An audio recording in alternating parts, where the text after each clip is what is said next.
docking bay silenced her forever. Time would tell if her replacement could keep the Sublight family together. Adelaide McDevitt replaced Reed Thompson as the leader of Edgewater. She and her followers transformed Edgewater in their image. Anyone loyal to Reed was pressured into leaving town, and those who stayed behind adapted to her way of life. Adelaide transformed the old cannery into a new garden. The nearby Edgewater Cemetery provided a convenient source of fertilizer. Under the leadership of Junlei Tennyson, the groundbreaker held firm against corporate influence. The ship's mechanical stability gave Junlei the time to educate a promising generation of engineers schooled in her family's traditions. The future of the groundbreaker looked promising. The rediscovery of the Hope and the abandonment of the lifetime employment program forced Byzantium to come to terms with some uncomfortable realities about the state of Halcyon.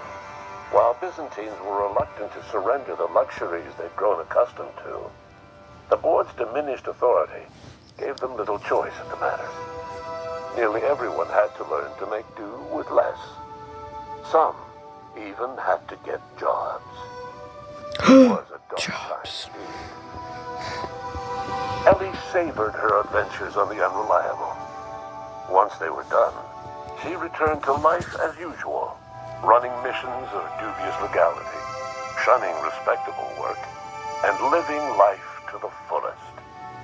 She meant to reach out to her one-time captain, but she was always bad at keeping in touch. Life in Halcyon was sobering for Felix Millstone. The grand revolution he dreamed of never came. There was no great awakening for the colony, no celebrations in the streets. There was only the hard, desperate work of trying to repair a broken colony.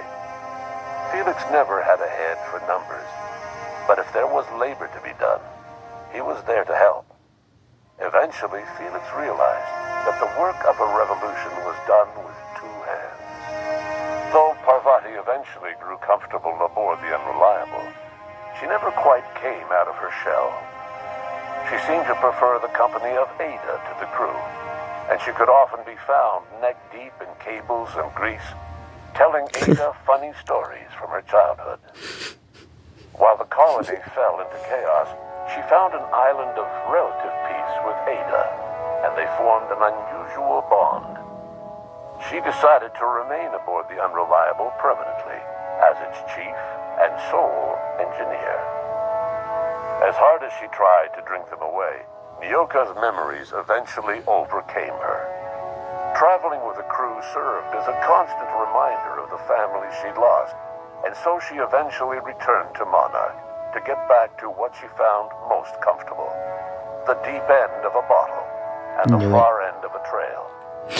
Few have seen her since, but travelers often swear they hear her and her machine gun in the night, screaming swears and spitting bullets. The SAM unit that accompanied you spread awareness of the product line's superior sanitation and maintenance capabilities across what was left of the colony. This led to a boost in SAM unit sales. Did you know that SAM units are the longest-lasting, toughest-acting cleaning solution in Halcyon? Minister Clark was released from house arrest, and his contact with you gave him a sense of renewed purpose and vigor.